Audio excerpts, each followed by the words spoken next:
Alors bonsoir à tous et à toutes. Écoutez, je suis très heureux de vous retrouver de nouveau cette semaine. On va traiter d'un sujet qui est un peu particulier, c'est celui de la paracha de Balak, qui traite d'un personnage qui est pour moi très étonnant, c'est celui de Bilham. Ouais, Bilham, qui est en fait considéré comme un prophète, on va dire, quelqu'un qui a une capacité à comprendre les messages d'Hachem, de recevoir, de réceptionner les messages d'Hachem, autant qu'il est capable de les interpréter.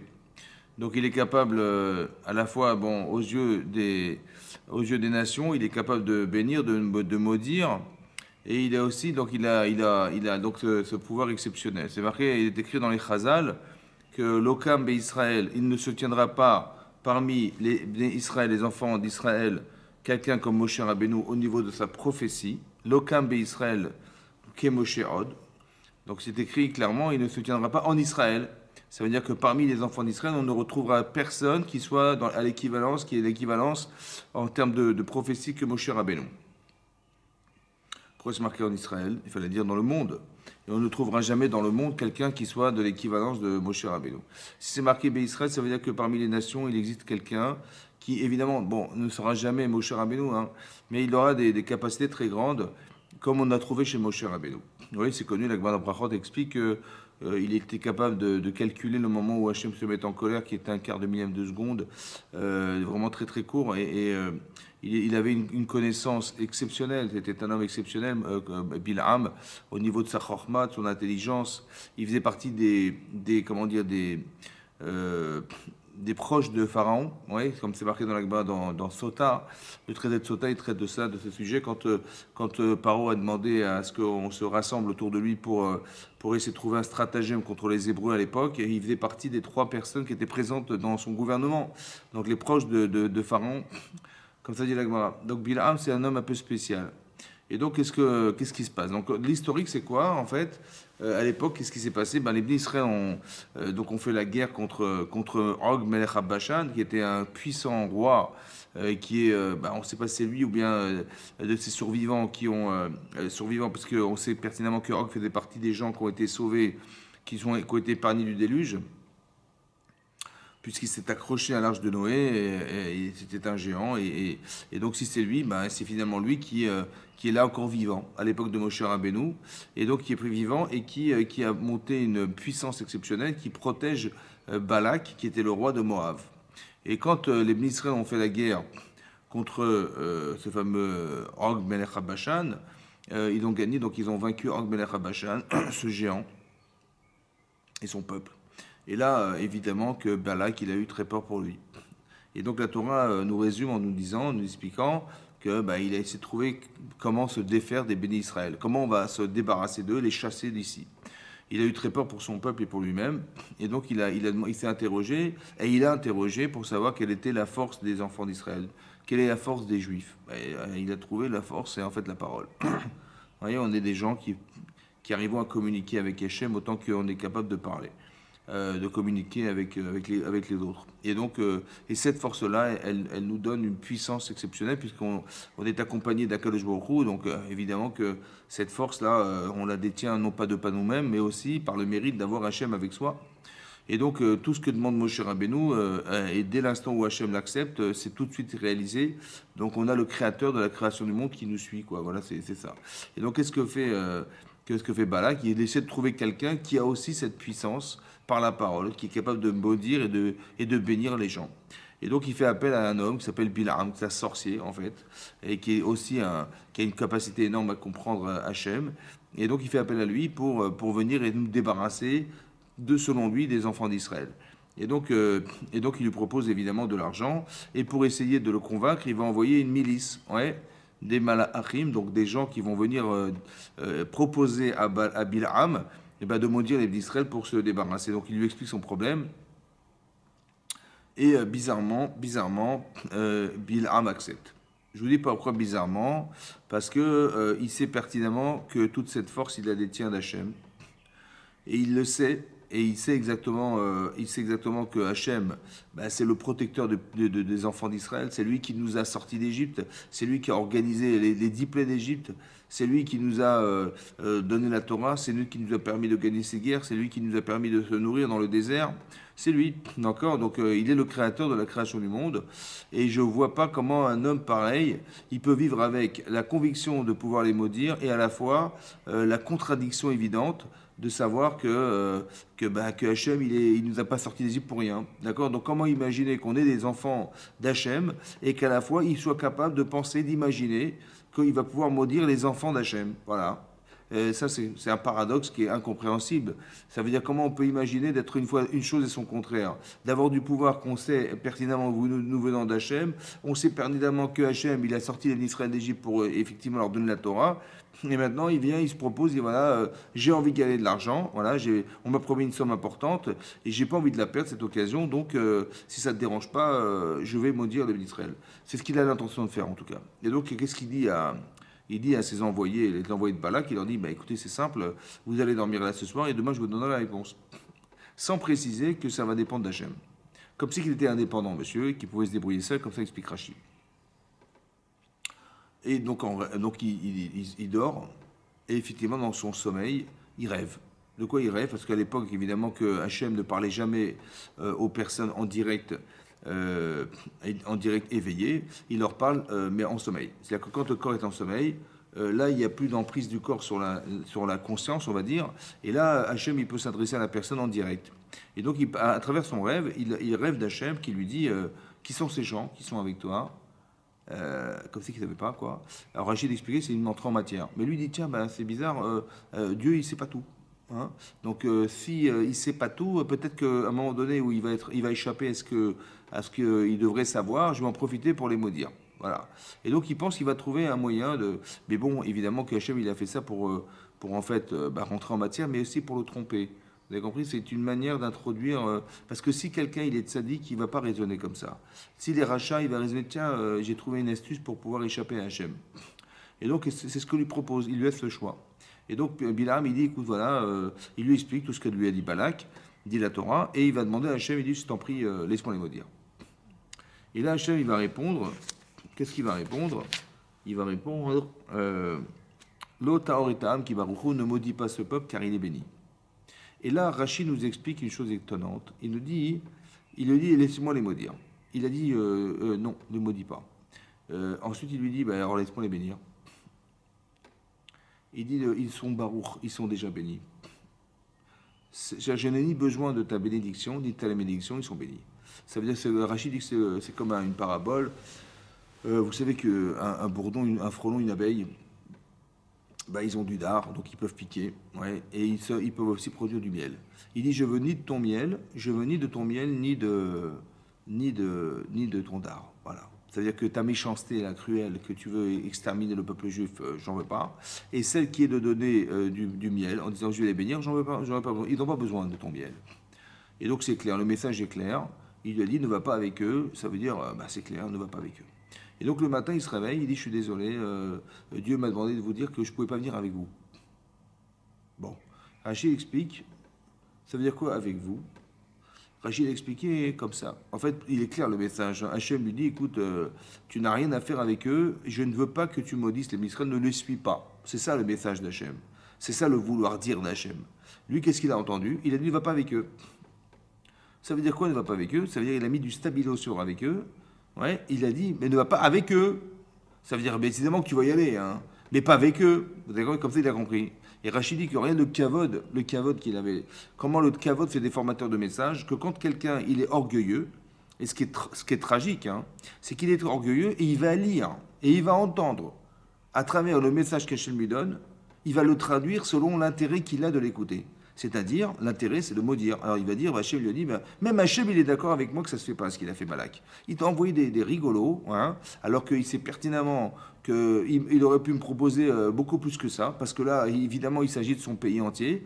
Et donc, si les Israël rentrent dans son pays et envahissent son pays, c'est fini pour lui. Donc il aurait pu me proposer d'abord de m'envoyer d'autres personnes, et à part ça, hein, il aurait pu proposer beaucoup plus d'argent. Voilà ce qu'il a entendu. Mais même Hachem, il est d'accord avec moi, il m'a dit, ne va pas avec eux. Mais je ne suis pas sourd. Il m'a dit, ne va pas avec eux. Bon, est-ce que c'est ça qu'Hachem a dit? Évidemment que non. D'accord? Mais lui, il a compris, il a dit, mais va pas avec eux. Tu vas y aller, hein, mais pas avec eux. C'est très dangereux, ça. Ça veut dire qu'on est capable de croire qu'avec, vous allez parler à des gens orgueilleux, et vous allez leur dire une chose, et ils vont comprendre, mais exactement l'inverse. Exactement l'inverse. Pourquoi? Parce que dans leur intérêt personnel, c'est pas possible qu'Hachem puisse refuser. Vous comprenez? C'est impossible. Et cet argent, alors comment je vais le gagner, moi, cet argent? Ça veut dire que déjà, on apprend un principe de base. Que quelqu'un qui est comme ça, qui est ambigu, hein, c'est un personnage très complexe, hein, mais il est tellement orgueilleux qu'il va risquer de croire que ce qu'Hachem lui a dit, c'est exactement ce qu'il a pensé. Alors que c'est exactement l'inverse. C'est ça que les Chachamim disent, que la Ga'ava, l'orgueil, est motzi et adam min haolam. Elle sort l'homme du monde. C'est-à-dire sortir du monde, c'est sortir de la réalité du monde. Il y a une vérité et il y a un olam, un autre monde qui est un monde de mensonges, ouais, un monde qui est complètement erroné. Et ce monde-là, en vérité, il existe aussi. Ça veut dire que je peux écouter soit ce qu'Hachem a véritablement dit, soit ce que j'ai interprété, mais ce que j'avais envie d'entendre. Voilà. Et ça, c'est dangereux. Ça veut dire qu'on ne peut pas faire teshuva. On ne peut pas se remettre en question, puisque ce que j'ai entendu, c'est ce que j'avais envie d'entendre. Mais je pense sincèrement que c'est ce qu'il m'a dit. Hein. Je suis sûr et certain qu'il m'a dit ne va pas avec eux. Ça veut dire d'un air ironique en disant mais tu vas quand même pas te laisser avoir et aller avec eux pour ce prix-là, mais jamais de la vie. C'est ça qu'il a entendu. Hein. C'est effroyable. C'est ça qu'il a entendu. Et donc il lui dit je suis désolé, je ne peux pas venir avec vous. Mais Dieu m'a demandé de ne pas y aller. Bon. Et quand il s'adresserait à eux, il s'est adressé aux enfants aux Saré Balak, c'est-à-dire les ministres qui avaient été envoyés par Balak. Alors qu'en vérité, au départ, dit la Torah, il y a les gens de Midian, des princes de Midian qui étaient aussi en danger, qui sont venus pour demander, implorer à Balak de les sauver, et il y a les gens de Midian et de Moab, donc le roi de Balak, qui sont venus aussi demander à Bilham de les sauver. Et bizarrement, quand il s'adresse à eux en se réveillant le matin, il s'est adressé aux gens de Balak, aux envoyés de Balak. Aux gens envoyés de Balak. Mais ils sont passés où les envoyés de Midian? Alors là-bas, la Torah, la Gemara dit, dans Sota, elle dit que quand il a dit je vais demander à Hachem, il a dit pardon, tu vas demander à qui? À Hachem. Ah bon? À Hachem, tu es sûr que. Oui, oui, je vais demander à Hachem s'il peut me permettre de les maudire. Et là, tous ils sont sauvés. Ils ont dit il est fou, quoi. Ça veut dire comment il va oser demander à Hachem de maudire ses enfants. C'est comme si, Chadé Shalom, quelqu'un il venait maudire vos enfants et que vous allez accepter, quoi. Ce qui est incohérent, vous comprenez? Et il y a des gens qui vivent comme ça, dans l'incohérence. Incohérence. Maintenant, il faut savoir que les gens qui ont ces critères-là d'incohérence, ce sont des gens qui font, premièrement, des gens qui n'ont qu'une réflexion, c'est l'intérêt qu'ils ont d'exister pour eux-mêmes. C'est ça. Tout est pour eux, vous avez compris? Ces gens-là, ils sont dangereux. Parce que c'est des gens qui vont vouloir absolument s'approprier même la volonté des autres. Voilà. Et ça, c'est dangereux, ça. Parce que, qu'est-ce qu'on peut faire avec ces gens-là? Comment voudriez-vous qu'on arrive à communiquer avec eux? Tout ce que vous dites, ils le comprennent dans leur intérêt. C'est une catastrophe. Hein. Ok, donc ça, c'est un critère. Après, bon, qu'est-ce que fait... Donc Hachem, il dit, écoute... Finalement, lit la Torah, Bilam il insiste. Hein, il dit oui, mais quand même, laisse-moi y aller, etc. Donc il dit bon, mais si tu veux y aller, vas-y. Mais attention, tu diras que ce que je t'ai dit de dire. Et là, on apprend un deuxième principe. Le principe, il est marqué dans la Gemara, dans Sota de nouveau, c'est le Mishnah, que Bederer chez Adam Rotseleler, le chemin qu'un homme a choisi d'emprunter, Molichimoto, on le laisse aller. On le conduit là-bas. Ça veut dire quoi? Ça veut dire que Hachem, il ne peut pas nous empêcher de faire un choix. Ça veut dire que si j'ai décidé, voilà, si Bilham, il a décidé de les maudire, et il insiste, Hachem, il ne peut pas l'empêcher de le faire. Parce que ça fait partie de la liberté de choix qu'un homme, il a, de faire ce qu'il veut, d'accord? Donc on ne peut pas l'empêcher. On ne peut pas, Hachem ne rentrera jamais dans nos choix. Jamais, jamais, jamais. Il ne peut pas rentrer dans nos choix. Par contre, il peut nous aider à en faire, ou à ne pas en faire. Mais il ne peut pas faire plus que de nous aider. Vous avez compris? Et donc, Bilam, il décide, super, il va préparer son ânesse. Donc, il va préparer lui-même sa monture. Et Hachem, il va dire, là-bas, Rashi rapporte, il dit, mais déjà, Abraham, il t'a devancé. Ouais, qu'il avait tellement de sina, de haine contre les enfants d'Israël, Bilam, de haine contre les enfants d'Israël, qu'il a préparé lui-même sa monture, vous comprenez? Il n'a même pas été Il n'a même pas été demandé à quelqu'un de lui préparer son âne. C'est lui qui l'a préparé. Il dit, mais Hachem, il dit, mais déjà, Avram, il t'a devancé. Quand je lui ai proposé de sacrifier son enfant, Vayichbosh et Chamoro, c'est lui-même qui a monté son âne, qui a monté sa monture, et il a été faire la mitzvah que je lui avais demandé de faire. Et donc, il t'a déjà devancé. Le deuxième principe qu'on apprend, c'est qu'il y a des vases communicants entre le bien et le mal. Vous avez vu, ici, on apprend une chose incroyable, c'est que ce qui s'est passé dans le passé nous sert. Oui. Ça veut dire que ce qu'a fait Avraham Avinu et ce que vous faites au quotidien va vous servir ou va nous servir.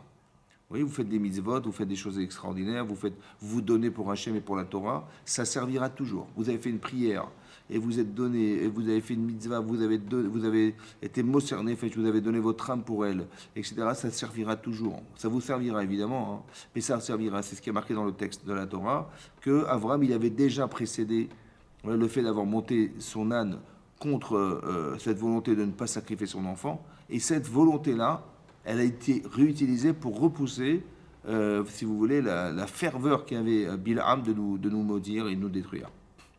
Des vases communicants. Ok. Donc il prépare son âne, il s'en va. Et là-dessus, qu'est-ce qui va se passer? Donc Rachid nous dit un deuxième principe. Il avait la haine, la sina, la sina. Ça veut dire qu'il avait la haine contre nous. Encore une fois, ça fait partie des paramètres qui font que la personne elle devient complètement incohérente. C'est ce qui est marqué dans les maximes des pères. La sina, elle est motzi et anami.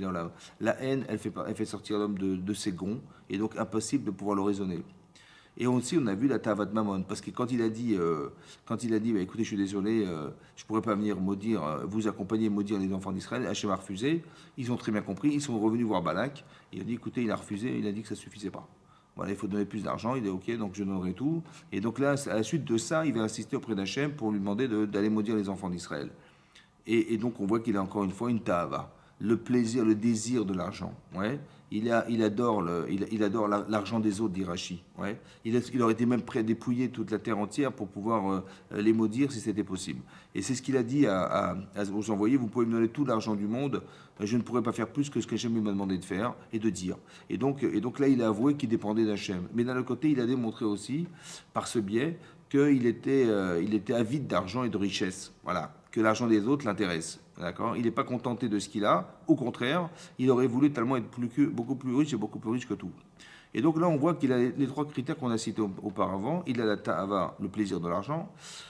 Il est avide de richesse et de pouvoir. Il est avide de kavod, d'honneur. Et il a une haine profonde contre les enfants d'Israël. D'accord. C'est pour ça qu'il s'est hâté de le faire.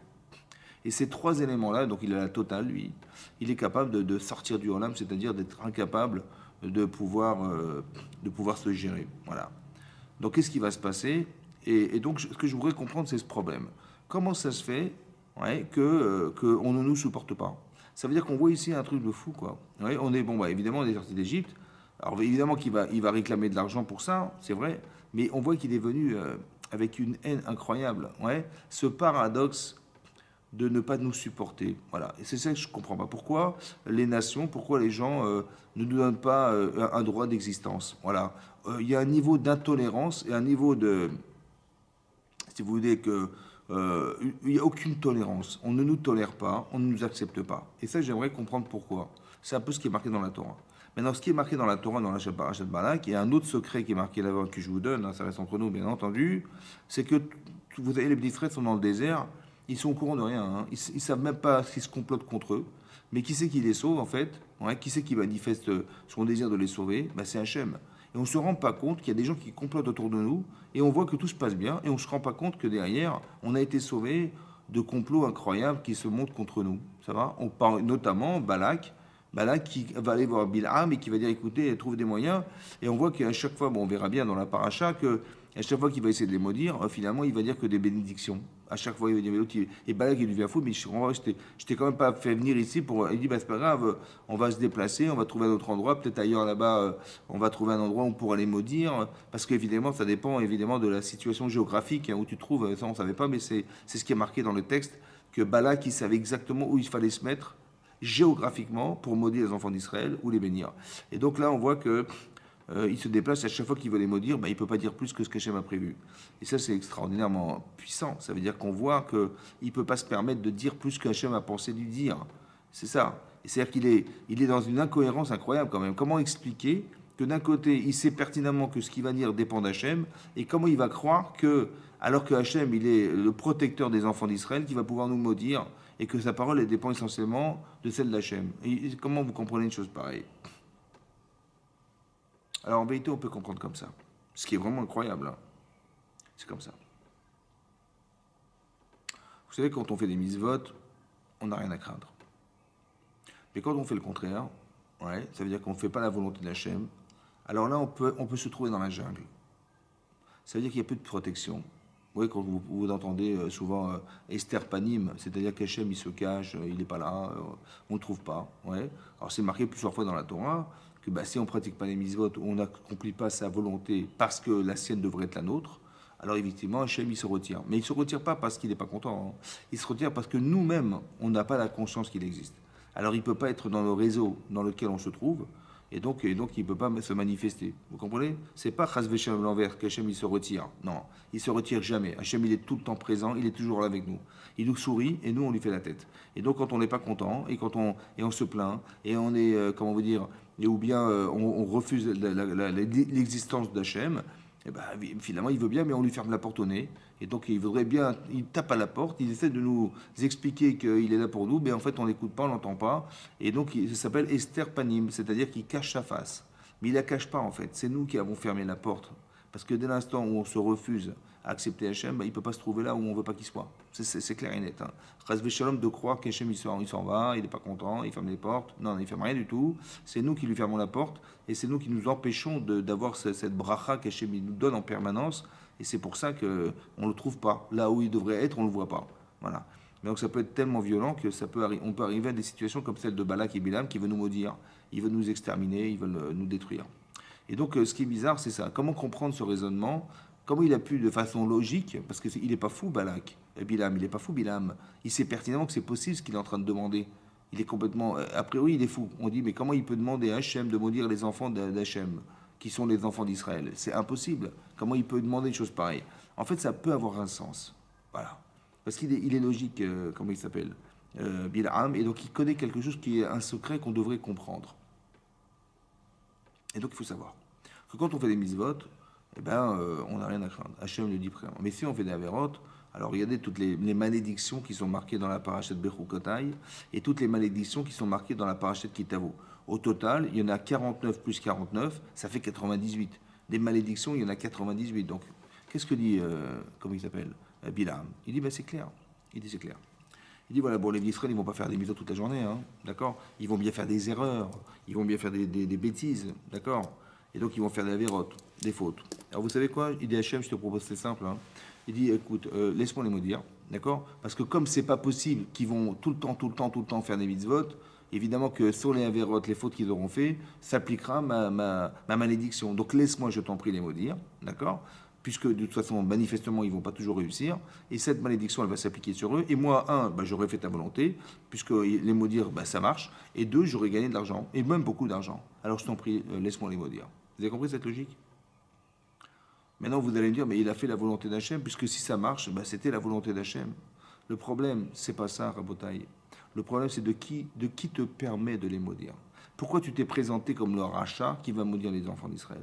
C'est comme Hachem, il a promis à Abraham qu'on allait passer 400 ans en Égypte. Ouais, c'est clair, on va passer 400 ans dans ce pays d'Égypte et on va être des esclaves. Maintenant, qui c'est qui va faire le sale boulot? Alors Paro, il lève la main, il dit, moi je veux bien le faire, ça m'intéresse.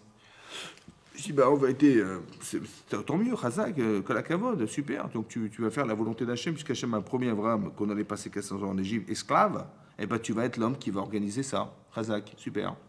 En vérité, c'est faux. C'est faux. Ça veut dire qu'on utilise un rachat pour faire quelque chose de rachat. Et on utilise un tzaddik pour faire quelque chose de tzaddik. C'est ça qui est marqué, que Mezakim allait des Zakai et Mechaïvim allait des Chayav. On va innocenter des gens, on va réaliser des choses belles avec des gens qui sont bien, ouais, et on va réaliser des choses mauvaises avec des gens qui sont mauvais. C'est ça. Vous avez compris? Et donc lui il se propose, il dit, si je peux gagner de l'argent en les maudissant, super. Ça veut dire qu'il est à la fois cohérent du principe que si Hachem, il va envoyer une punition, il va l'envoyer par quelqu'un, et il se propose de le faire, d'accord? Il sait pertinemment qu'il va contre la volonté Hachem, tout en pensant il va exactement réaliser sa volonté, tout en sachant aussi que on ne peut pas maudire les gens, les gens ne font pas des fautes, vous avez compris? Donc il espère que les Israël vont fauter, et que par ce biais-là, il va pouvoir les maudire, et que la malédiction s'appliquera, et donc il va pouvoir réaliser ce que Balak lui a demandé, c'est-à-dire de maudire les enfants d'Israël. Ce que Balak ne sait pas, hein, c'est que tout dépend d'Hachem. Vous avez compris? Voilà. Si on ne mérite pas d'être des tzadikim parce qu'on a fait des avérotes, alors il va nous tomber quelque chose sur la tête qui va nous remettre en cause. D'accord? Comme il y a eu Haman, comme il y a eu Hitler, comme il y a eu des gens, des persécuteurs, Achashverosh, il y a eu, comment vous appelez, il y a eu aussi Nebuchadnezzar, tous les gens qui ont essayé de nous détruire en fait dans l'histoire, c'est des gens qui n'ont pas pu le faire seuls. Ils n'ont pu le faire que parce qu'on leur a laissé porte ouverte. C'est nous qui leur ouvrons la porte. D'accord? C'est pas eux qui ont une capacité de nous détruire. Maintenant, ce principe, il est vrai. Ça veut dire qu'il a profité du fait que quand on fait des avérotes, des fautes dans la vie, ben, on est touché par nos erreurs. Alors Hachem, il dit, ben, écoute, je vais vous envoyer Aman. Ou alors, je vais vous envoyer Bilam. Il dit, bah, si tu veux, alors je veux bien être Bilam. Voilà. Il a dit, bah, c'est moi Bilam. Ouais, bonjour, c'est moi Bilam. Je veux bien jouer ce rôle de les maudire.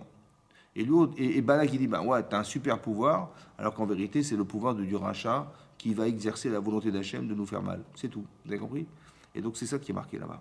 C'est ça qui pourrait justifier le fait que Bilham, il ait trouvé logique de nous maudire alors qu'on est les enfants d'Hachem. Maintenant, c'est intéressant de voir que pourquoi Balak il est dérangé, pourquoi Bilham il veut nous maudire. Qu'est-ce qui se passe? Soit les goïms ils veulent nous maudire, soit ils veulent nous bénir. Hein, c'est ça qui est marqué dans Rachid. Rachid nous explique, il dit ben, laisse-moi les maudire. Il dit non, je refuse. Il dit alors laisse-moi les bénir. Je n'ai pas compris. Mais pourquoi si tu ne peux pas les maudire, tu vas les bénir? C'est quoi ce principe là qui est marqué dans Rachid? Ouais, c'est ce qu'il a dit, il a dit. C'est ce qu'il a dit, laisse-moi les maudire. Et il dit alors sinon laisse-moi les bénir. Ben non, ils sont déjà bénis. Mais pourquoi il voulait absolument bénir quelqu'un qu'il aurait finalement dû maudire? C'est quoi cette histoire? Comment ça se fait que c'est comme ça? Alors peut-être de là on apprend un principe très fort. Très fort. Ça s'appelle un yesod, un secret en fait. Le secret qui est marqué ici, c'est la perception qu'ont les nations de nous. Et manifestement, on veut nous maudire. Pourquoi? Manifestement, on ne nous laisse aucune chance. Manifestement, on est d'une intransigeance à l'égard des enfants d'Israël qui est irrationnelle. Quoi. À chaque fois qu'on on va faire quelque chose, c'est de notre faute. À chaque fois qu'on va nous attaquer, ce sont nous les criminels. On est jugé, condamné en permanence alors qu'on n'a rien fait, vous comprenez? C'est bizarre, non? Quand vous écoutez, je sais pas, la radio, les médias, on a l'impression qu'on est nous les assassins et que ceux qui nous tirent dessus, ce sont des gens, les pauvres types, quoi, les pauvres gens qu'on a maltraités. C'est vrai, on nous tire dessus, mais bon, on ne peut pas se protéger. Vous comprenez que si on vous tire dessus, bah, on est obligé de parquer les gens qui nous. Comme on parque des gens en prison, bah, on les a mis à Gaza. Et là, on croit que bah, c'est de notre faute. Bah, qu'est-ce que vous auriez fait à la place des Israéliens en Israël? Vous auriez quoi? Vous avez laissé vous faire tuer? Ou alors vous allez. On ne peut pas discuter. Et quand on discute, c'est avec la violence. Ouais, eux, ils nous coupent la tête. Et nous, on est obligé d'accepter ce qui nous arrive. Et quand on se défend, ouais, vous savez, bon, on a des capacités à se défendre. Et ben, quand bien même, il ne faut pas riposter trop quand même, les pauvres quand même, il ne faut pas trop riposter. Bon, comme c'est qu'ils avaient des petits lance-pierres et nous on avait des bombes atomiques. Ce qui n'est pas le cas, vous comprenez, on nous tire des obus par milliers, d'accord, et le dôme de fer nous sauve, mais comme on a un gilet pare-balles, vous avez compris, on nous tire dessus, mais quand on peut pas, on n'a pas le droit de se défendre puisqu'on a un gilet pare-balles. Vous avez compris? Ouais. C'est-à-dire que le type, l'assassin, c'est celui qui va riposter. Comment ça se fait que les gens vous diront, bah non, mais il ne faut pas riposter, ou bien vous avez fait un mur pour vous mettre pour vous protéger, hein, parce qu'on a évité quand même plus de 90% des attentats en Israël parce qu'on a un mur, mais il va s'appeler le mur de la honte. Mais pourquoi c'est le mur de la honte? Bah parce que c'est honteux ce que tu fais. Ah bon, en quoi c'est honteux? Bah oui, c'est honteux. Voilà, c'est honteux. Aux yeux des nations, c'est honteux ce qu'on a fait. On aurait dû s'arranger, vous comprenez? Pourquoi? Parce que tu es le peuple élu, mon chéri. Parce que tu es le peuple que Hachem il a choisi. Alors si tu ne veux pas t'arranger toi, il y a un problème. Vous avez compris? Ça veut dire il y a un niveau d'intransigeance qui vient de là. Qui vient de là. Qui vient d'où en fait? C'est ça qu'il faut comprendre. Quelle est la source de ce problème? C'est ça. Pourquoi on nous regarde comme ça? Premier indice. C'est marqué dans la Torah, la paracha de Bereshit. C'est marqué Bereshit, bara Elohim et Hashem et Haaretz. Le premier Rashi de la paracha de Bereshit, qu'est-ce que nous dit Rashi? Amar Avitzrak, donc Avitzrak, la Torah, elle n'aurait jamais dû commencer par la création du monde. Comme ça, il demande.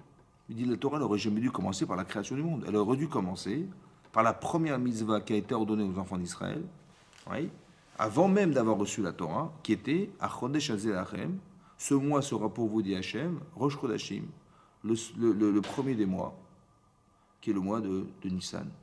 Et effectivement, le 10 du mois de Nissan, vous allez prélever un sacrifice que vous allez sacrifier le 14 et que vous allez consommer dans la nuit du 14 au 15. Voilà ce qu'il a dit. Mais la première mitzvah qui a été ordonnée par Achat Bo, c'est Achodesh Azelachem. Ce mois sera pour vous le premier mois de l'année. Et donc, demande Rav Yitzhak, que rapporte Rashi, il dit, mais je ne comprends pas la Torah, pourquoi elle a commencé par la création du monde? Elle aurait dû commencer par la première mitzvah que Hachem il a ordonnée aux enfants d'Israël dans la Torah. Voilà la première mitzvah. En fait, quelle est la question de Rav Yitzhak? La question, elle est simple, c'est, la Torah, ce n'est pas un livre d'histoire. On n'est pas là pour nous raconter ce que Dieu y fait, ce qu'il ne fait pas. Non. La Torah nous raconte que des choses qui sont des enseignements, sont des lois. Des lois. Et donc des lois, la première loi qui a été ordonnée, c'est de compter le temps. Voilà. Il fallait compter le temps. C'est ça la première mitzvah. Donc comme la Torah est un livre de lois, alors il fallait raconter un livre d'enseignement. Alors il fallait dire l'enseignement de la Torah, qu'Hachem a ordonné la première mitzvah, et pas raconter l'histoire. Alors, il répond à Yitzhak, il dit pourquoi? Parce qu'un jour, on nous dira qu'on est des voleurs, on est des brigands. Vous avez compris? On est des brigands, des listimes, exactement. Pourquoi on est des voleurs? Parce qu'un jour, Yoshua ben Nun, il est rentré en Israël, et il a comment vous dire, il a acquis la terre d'Israël. La guerre a duré 7 ans, et pendant ces 7 années-là, il a conquis des territoires. Et donc il est un conquérant. Vous êtes des conquérants, vous les juifs, d'accord?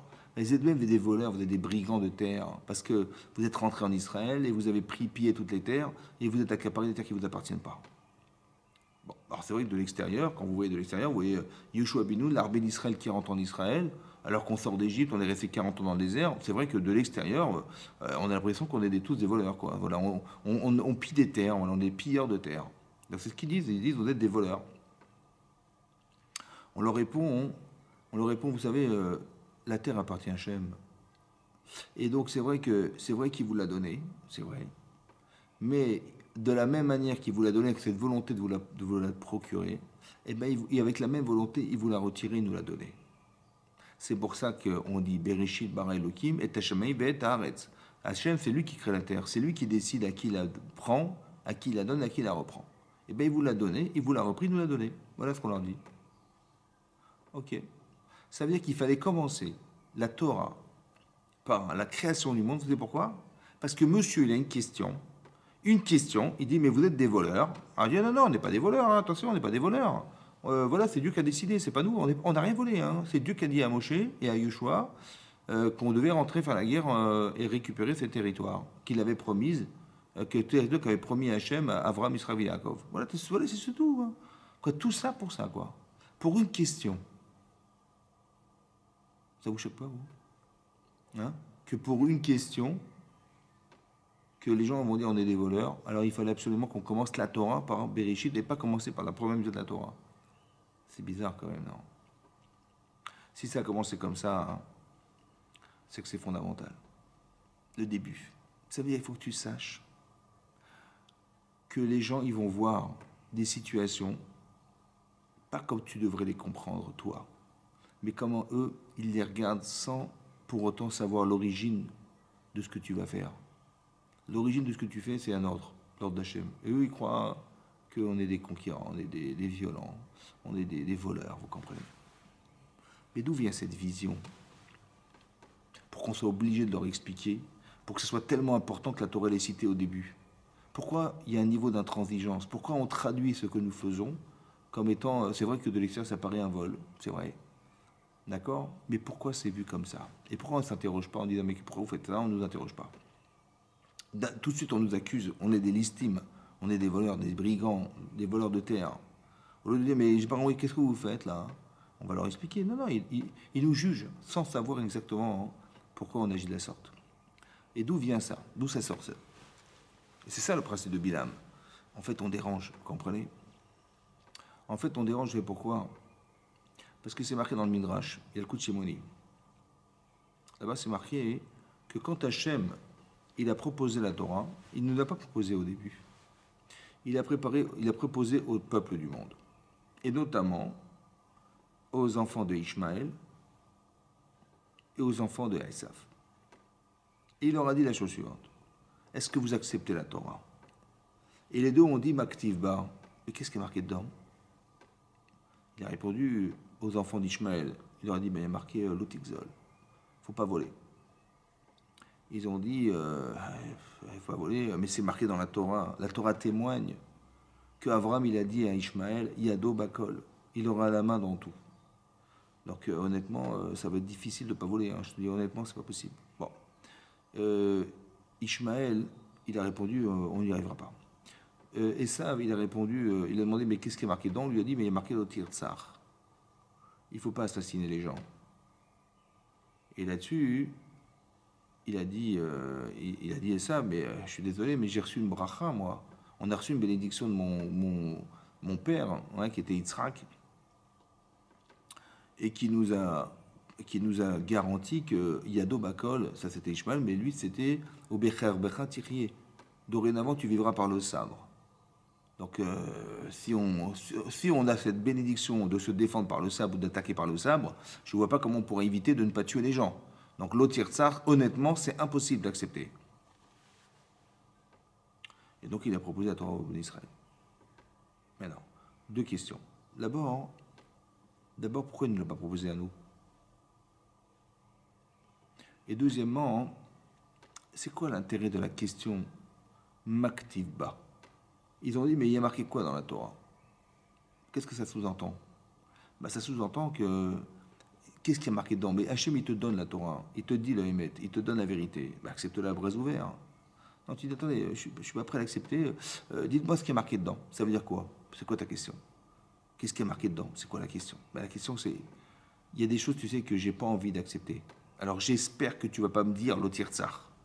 Tu vas pas me dire de ne pas tuer les gens parce que c'est pas possible. J'espère que tu vas pas me dire ne vole pas parce que c'est contre nature.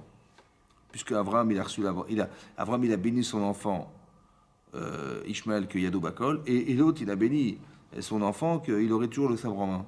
Donc c'est impossible. Mais il semble que honnêtement, il pense comme ça, que c'est pas possible. Vous comprenez? Donc honnêtement, je ne peux pas accepter la Torah. Mais est-ce qu'Hachem, il savait que c'était pas possible? Est-ce qu'Hachem, il connaissait la bracha d'Abraham, qui avait dit à Ishmaël, bien sûr? Est-ce qu'Hachem, il connaissait la bracha qu'Yitzhak avait faite à Esav? Il savait. Alors pourquoi il leur a proposé la Torah, tout en sachant que ce n'était pas adapté? En fait, la réponse, elle est claire.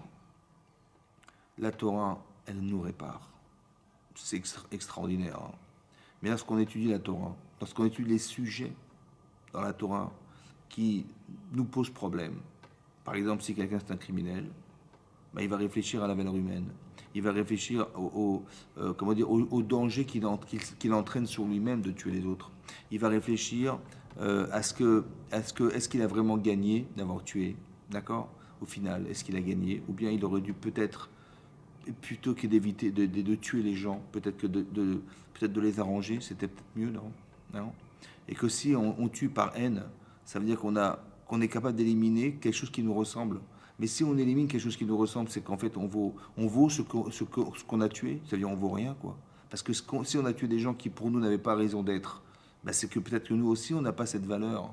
Parce que si on avait la valeur de la relation humaine qu'on devrait avoir avec les autres, ou bien de sa propre valeur soi-même, est-ce qu'on aurait tué des gens qui nous ressemblent? Non.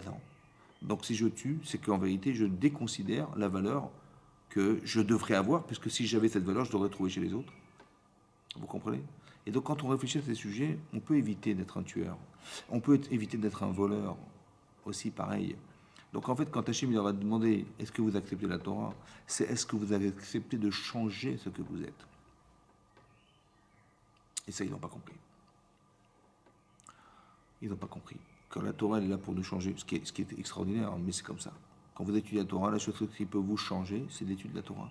Quand vous réfléchissez, la Torah elle rentre en vous et elle vous change. Mais elle vous change quand on étudie les Shem Shamaim. On n'étudie pas la Torah. C'est pour savoir qu'est-ce qui est marqué dedans. Vous avez compris, on n'est pas seulement des intellectuels, on est aussi des gens qui sont Iré Shamaim. Ça veut dire qu'on excède dans la volonté de retrouver un Shem à travers l'étude. Voilà. Et donc ça, ce n'était pas la volonté des nations du tout. C'était de se dire, mais nous, on est comme ça. Et donc c'est possible que, écoutez bien, c'est très possible que nous qui avons accepté la Torah, aux yeux des nations, on est des menteurs. Vous avez compris? On a trompé le bon Dieu. Pourquoi? Parce que est-ce qu'on peut vivre sans tuer? Est-ce qu'on peut vivre sans voler? C'est impossible d'y échapper, vous comprenez? Pour eux, c'est impossible. Donc eux, ils pensent qu'on est comme eux. Et donc on est des menteurs. Maintenant qu'on est des menteurs, donc quand les gens ils voient des juifs autour d'eux, au fond d'eux-mêmes, ils pensent que ce sont des accusateurs. Parce qu'il a accepté la Torah, ça me condamne. Vous avez compris comment ça se raisonne? Parce que quand je vois quelqu'un comme ça, qui a accepté la Torah, eh ben, quelque part, évidemment que c'est pas possible ce qu'il a accepté, puisqu'on ne peut pas ne pas voler, ne pas tuer. Donc qu'est-ce qu'il est en train? Il est en train de nous condamner aux yeux d'Hachem en pensant que nous, on a été des Rishaïm d'avoir refusé la Torah, vous comprenez? Donc les Juifs, en vérité, sont des gens qui dérangent. Parce qu'au fond de même, le fait qu'on ait accepté la Torah, cette Torah hein, et ce mont sur lequel on a accepté la Torah est devenu le mont de la haine. Le mont Sinaï, le mont de la haine, la Sin Atrinam, ça veut dire qu'on a accepté la Torah, ça dérange. Parce que de quel droit tu t'es permis de faire un truc pareil, tout en sachant que si tu as accepté, moi ça me met en porte-à-faux vis-à-vis d'Akadosh Baruch Hu, parce que moi je l'ai refusé la Torah. Mais je l'ai refusé légitimement parce que je pense qu'on ne peut pas tuer, on ne peut pas ne pas voler. C'est pas possible. Donc quand tu as accepté, tu as menti, tu es un menteur. Vous êtes des menteurs. Ah, tu mens. Ah, tu penses que tu vas réussir. Alors je serai intransigeant vis-à-vis de toi. Et donc tu es le peuple élu, soi-disant. Ouais. Alors je suis dans l'intransigeance. Ça veut dire que toute erreur que tu vas faire, je vais mettre le doigt dessus. Ça va? Et je ne te donnerai aucun droit et aucune tolérance. Ça va? Aucune tolérance. Tolérance zéro. Parce que tu m'as fait la honte d'avoir accepté la Torah, alors que moi, hein, je savais que ce n'était pas possible. Vous avez compris ce qui se passe? Et donc inconsciemment, de génération en génération, en fait, on renvoie ce message qui n'est pas conscient chez les gens. Mais les gens qui l'ont vécu à l'époque l'ont profondément ressenti. Et donc, a priori, ça démarrait du matin de Torah. Du fait qu'on ait accepté la Torah, ça crée chez les gens à qui on a proposé la Torah quelque chose qui fait qu'ils se sentent, à chaque fois qu'ils nous voient, ils se sentent dérangés. On les dérange. Parce qu'on leur rappelle qu'ils ont, eux, refusé ce que nous, on a accepté. Après, on peut dire hein, que ça va même plus loin que ça. Vous savez, au départ, Rivka, elle tombe enceinte. Alors que ça fait 20 ans qu'elle attend. Et par le mérite de son mari qui a prié pour elle, Hachem a agréé la prière de Yitzhak. Et la Torah nous dit, il a accepté sa prière à lui. Et donc Rivka tombe enceinte. Et elle tombe enceinte, mais bizarrement, elle a des souffrances exceptionnelles.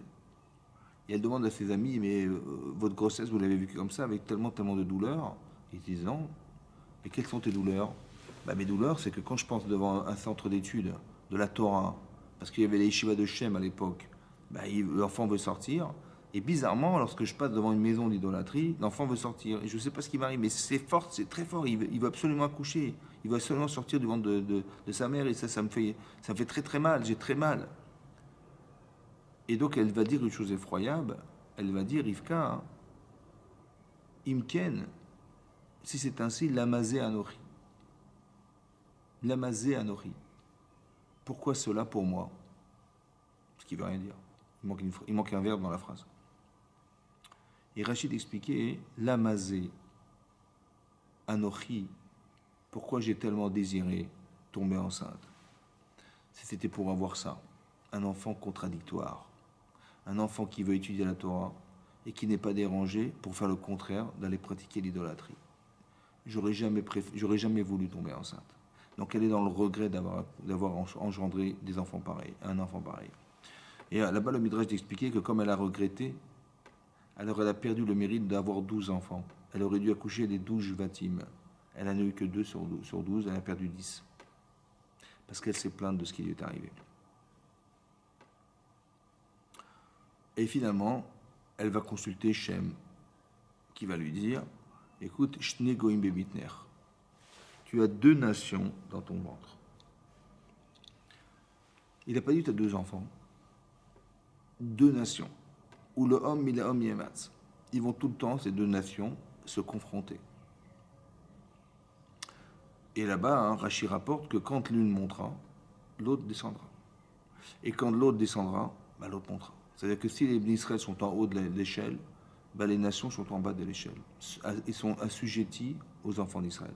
Et lorsque c'est l'inverse, quand les nations montent, bah, c'est nous qui sommes assujettis aux nations. Ou le homme, il est homme, yematz. Ça veut dire qu'en vérité, quand vous voyez Esav, il ne faut pas voir Esav comme un homme. Il faut voir Esav comme la représentation de la nation. Quand vous voyez Yaakov Avinu, il ne faut pas voir un homme. Il faut voir celui qui représente la nation juive. Et donc, qu'est-ce qui va se passer? Donc, le premier enfant né, eh ben, c'était Yaakov Avinu, c'était Esav. Mais il a dit, Shem a dit à cette femme qui était Rivka, il dit Rav Ya'avot Saïr. Elle dit l'aîné, le Rav, celui qui est au-dessus, il va servir le jeune. Et donc elle a su que l'enfant qui naîtrait le premier servirait le deuxième. Qui c'est qui est né le premier? Bah c'est Esav. Et donc elle savait, elle, ce secret, qu'elle n'a jamais dit à personne, même pas à son mari, que finalement Yaakov, c'est lui qui est l'enfant choisi. C'est lui qui va être choisi par Hachem.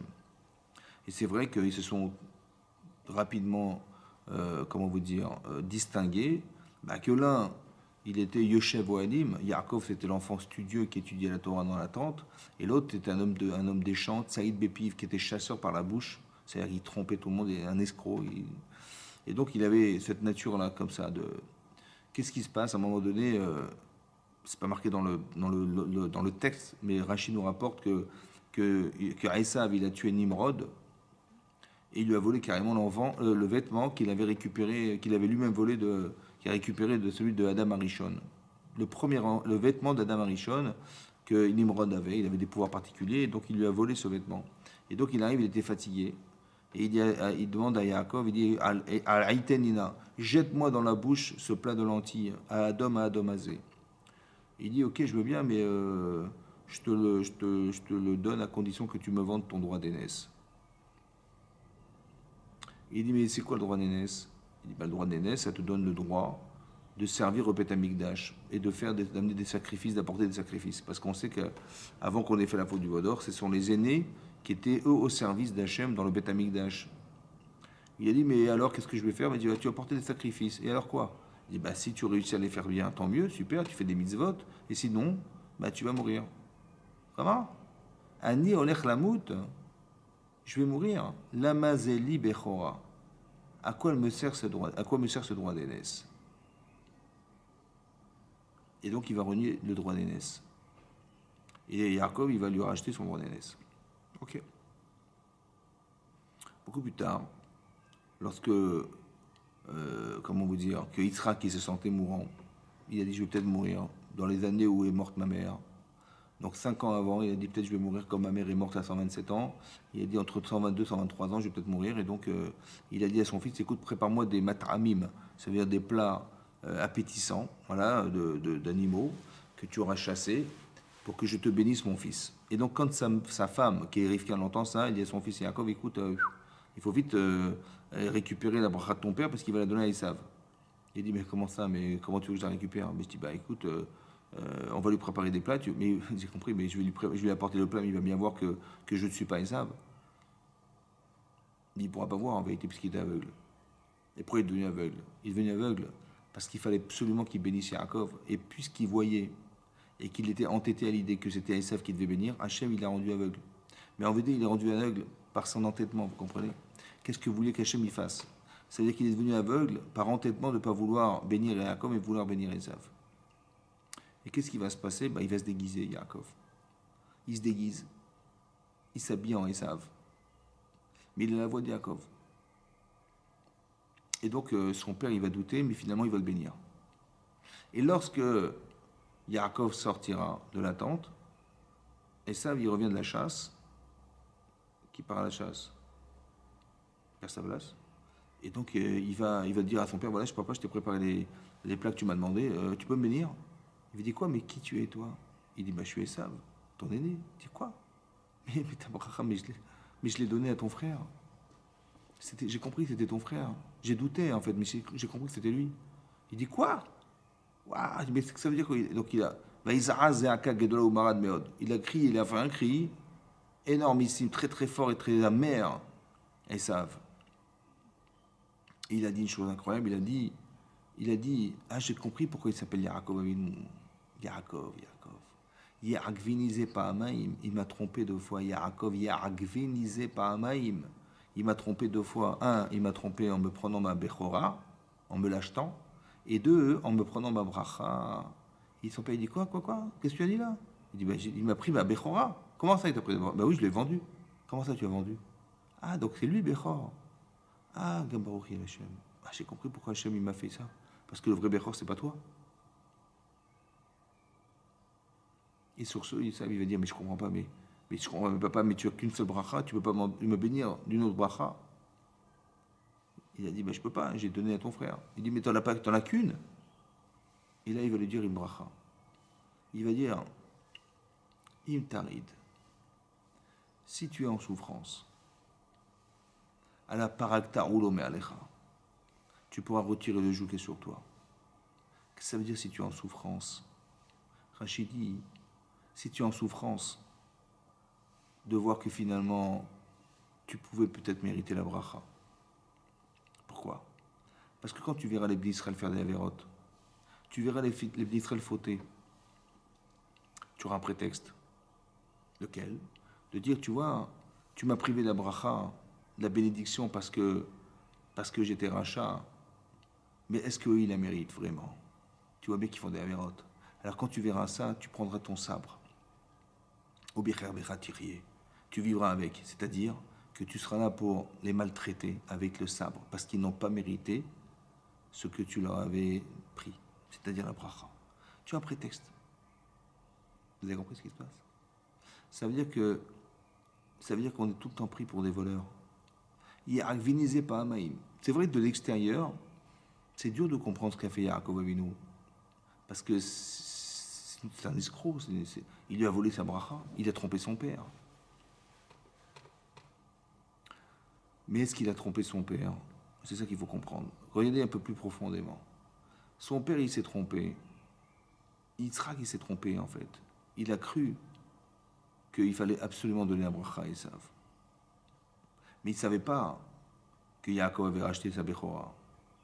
Il ne savait pas que c'était, en fait, le rôle qu'aurait dû assumer Esav, c'est lui qui l'a joué. C'est Yaakov qui l'a joué ce rôle. Il a racheté la Bechora. Il a récupéré la bracha de Esav. Il a récupéré la femme d'Esav. Il a récupéré le personnage d'Esav. Et ça, Yaakov, Yitzhak ne le savait pas.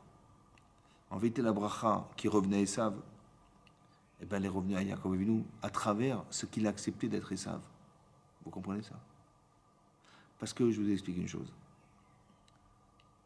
Lorsque Yaakov il se déguise en Esav et il fait croire à son père qu'il est Esav, ben, soit il va être démasqué, malheureusement pour lui. Et là, son père, il va être furieux contre lui. Comment tu as essayé de me tromper en te faisant prendre pour ton frère? Et donc là, il ne va pas le bénir, il va le maudire carrément. Et si, au mieux, il réussit à faire croire à son père bah, qu'il est Esav, il va lui faire croire. Donc son père, il est en tête, Esav, et il croit qu'il est en face de lui, Esav. Donc il va bénir bah, Esav. Parce que la bracha, elle n'est pas parce que l'autre, il est en face de lui. Elle est dans l'esprit, dans la kavana, les intentions qu'avait Yitzhak de bénir Esav. Et donc la bracha, elle va revenir à Esav. Donc jamais Yaakov, soit Yaakov va se prendre une malédiction en pleine tête, soit finalement il va réussir à faire que son père, ben, il va bénir Esav. Donc c'est quoi ce déguisement? Vous comprenez? Alors en vérité, ce déguisement, c'est pour tromper celui qui s'est trompé. Parce que son père, il s'est trompé. Donc qu'est-ce que vous voulez qu'il fasse, Yaakov? Il va pas lui dire qu'il est Esav. Donc il va lui faire croire qu'il est Esav. Parce que c'est de cette manière qu'il récupérera la bracha de son père. Il y a cette manipulation, c'est une manipulation, une manière de manipuler le Yetzirah que pourrait avoir Yitzhak Avinu d'avoir cru qu'il fallait bénir Esav. Vous avez compris ce que je veux dire? Donc c'est-à-dire que si tu vois de l'extérieur, c'est un rachat, Yaakov Avinu. C'est comme ça qu'on nous voit. On est tous des enfants de Yaakov, on est des enfants d'Israël, on est des magouilleurs. Comme ton grand-père, il a magouillé Esav. Vous avez compris comment ça se lit? Alors que nous, on dit, mais non, pas du tout. Et c'est ça le problème. C'est que Esav, il nous regarde comme ça. Et je vais vous dire pourquoi c'est comme ça. Parce que, bizarrement, il n'a pas réussi à convaincre son fils, Esav, que si tu n'as pas eu la bracha, c'est que tu ne la méritais pas, mon chéri. Et donc, elle est revenue à celui qui l'a choisi, c'est-à-dire Yaakov Avinu. Vous avez compris? En plus, honnêtement, tu as vendu ton droit d'aînesse, donc qu'est-ce que tu espérais? Vous avez compris que quelque part, hein, il a vendu son droit d'aînesse, mais pour lui, il est resté l'aîné. C'est ça qui est dingue. Vous avez compris? C'est un manipulateur, c'est un menteur. Et donc, il revendique des droits qu'il n'a pas, en fait. Et comment il nous voit? Il nous voit comme des magouilleurs, comme des tricheurs, comme des manipulateurs, alors qu'on n'est pas des manipulateurs. On est manipulateurs pour le bien, pas pour le mal. La différence, elle est là. Que Esav, c'est un homme qui va manipuler les autres pour s'enrichir sur le dos des autres.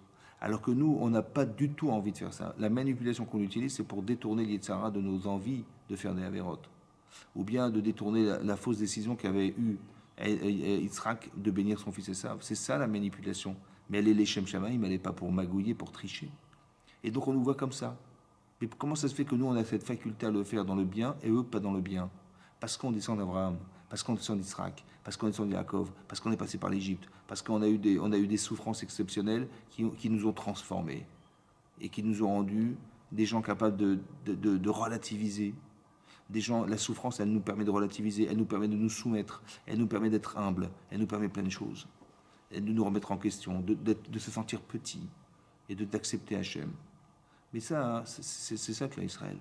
Mais ça dérange, vous comprenez? Parce que c'est pas compris par les nations. C'est pour ça qu'on est intransigeant vis-à-vis de nous. Parce que Esav, il représente la nation, vous comprenez? Autant qu'Ishmaël, c'était qui l'aîné? Entre Yitzhak et Ishmaël, c'était Ishmaël. Mais sa belle-mère, entre guillemets, qui était Sarah, elle a dit, écoute, je ne veux pas de cet enfant chez nous. Et la frustration que ça a pu créer chez lui, parce qu'il a été chassé de chez Abraham, il a essayé de tuer Yitzhak. C'est ça que Rachid nous a dit là-bas. Il nous dit là-bas que Ishmael Messahek, il s'amuse. Et une des explications qu'il s'amuse, c'est qu'il tire des flèches sur son frère, Yitzhak, pour le tuer, parce que c'est qu'il est né. C'est pas lui, c'est moi le premier enfant né d'Abraham Avinu. Et madame, elle veut me déshériter, mais ça va pas ou quoi? Donc il va s'en débarrasser. Il veut absolument tuer Yitzhak. Mais Hachem, il a dit à Abraham, écoute ta femme, qui bé Yitzhak et Karel Hazara. Parce que elle descendra de Yitzhak, pas de Ishmaël. C'est pour ça qu'il y a une antinomie entre ces deux personnages qui sont Ishmaël et qui sont Esav, parce que les deux, ils ont l'impression, alors qu'ils sont les aînés, qu'ils ont été manipulés, que c'était malhonnête, que c'était injuste ce qu'ils ont vécu. C'est pour ça que quand ils voient des enfants de Yitzhak ou des enfants de, comment vous dire, de Yaakov Avinu, nous dérangeons. On est tout le temps là pour leur rappeler ce qu'on leur a appris. Vous comprenez ce que je veux dire? Et ça, c'est pas conscient, ça fait partie de l'essence même des nations qui descendent soit d'Ishmaël ou soit qui descendent de Esav. C'est comme ça. Parce que Veizak Zeaka Gedola Umara Meod, il a crié un cri Gedola Umara énorme et amer, ad jusqu'à l'extrême. C'est où l'extrême? Ben jusqu'à aujourd'hui. C'est-à-dire que comme si dans l'ADN des gens, c'est ce que dit Rachid rapporte au nom de Rabbi Shimon Bar Yochai, que Halacha, c'est une Halacha, Esav, ce n'est Yaakov. Esav, Aïe, Yaakov, c'est une Halacha. C'est comme il y a une Halacha de mettre les tefilin, il y a une Halacha de faire Shabbat, il y a une Halacha, il y a une loi que Esav, ce n'est Yaakov. Il faut que tu saches qu'on te haït. Il faut que tu saches. Donc à chaque fois que tu écoutes maintenant ce qui se passe, les médias, les machins, je sais pas, les revendications, c'est tout le temps contre nous.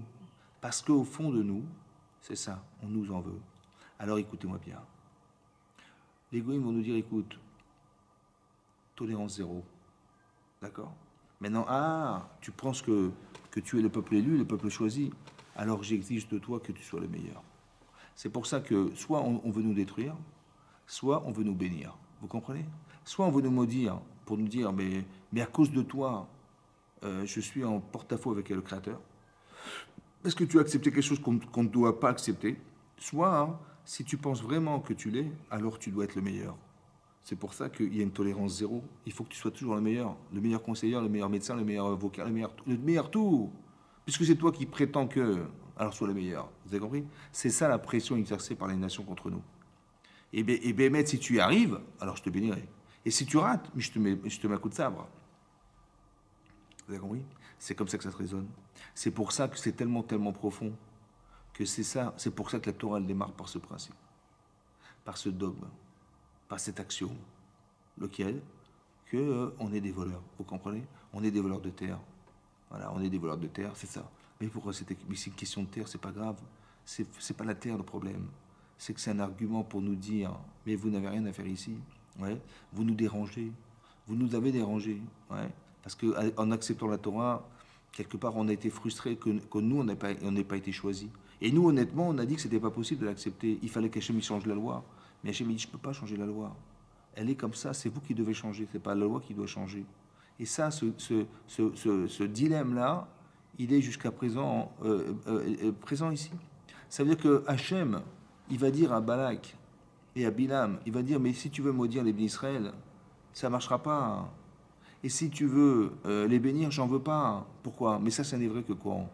Que quand nous, on fait la volonté d'Hachem. Vous avez vu que quand on fait des mitzvot, on ne se rend même pas compte qu'on est protégé par Akadosh Baruch Hu lui-même. Parce que dans notre dos, Hachem, il nous sauve.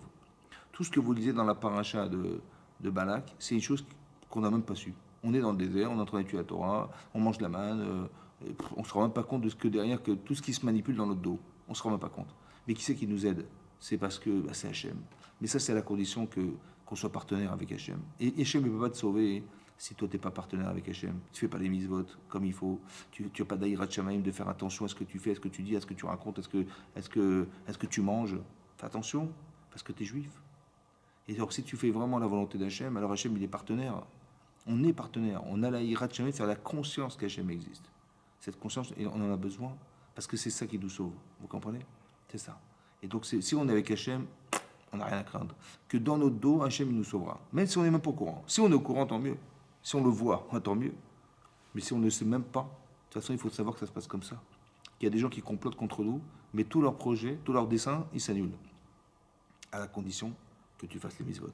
À la condition que tu puisses dire que Hachem, il est fier de toi et qu'il est fier de savoir que tu fais partie des enfants d'Israël. Mais sinon, on tend le sabre à Esav. On tend des flèches à Ishmaël. C'est comme ça. C'est comme ça. C'est pour ça que c'est très important de voir que Bilam, il peut soit nous maudire, soit nous bénir. Soit nous maudire parce qu'on le dérange, soit nous bénir. Parce que si vous avez réussi à être ce que vous êtes, qui me paraît incroyable, alors je vous bénirai. C'est ça. Et c'est que dans cet esprit-là. On doit faire un Kiddush Hashem jusqu'à ce que les nations nous disent Chazak ou Baruch, on vous bénit les enfants. C'est ça.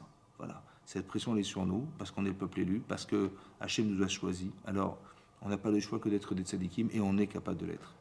Alors qu'Hachem fasse, Hachem, qu'on arrive à exercer toute cette influence sur nous et sur les autres, et que ça puisse amener à ce que la Torah puisse se répandre et se diffuser. Amen. Voilà, je vous rappelle simplement que vous pouvez vous abonner à la chaîne YouTube. Voilà, je compte sur vous, et que comme ça, vous pourrez recevoir directement les cours. Merci beaucoup de m'avoir suivi, et je vous souhaite Shabbat Shalom à tous. Merci beaucoup, au revoir.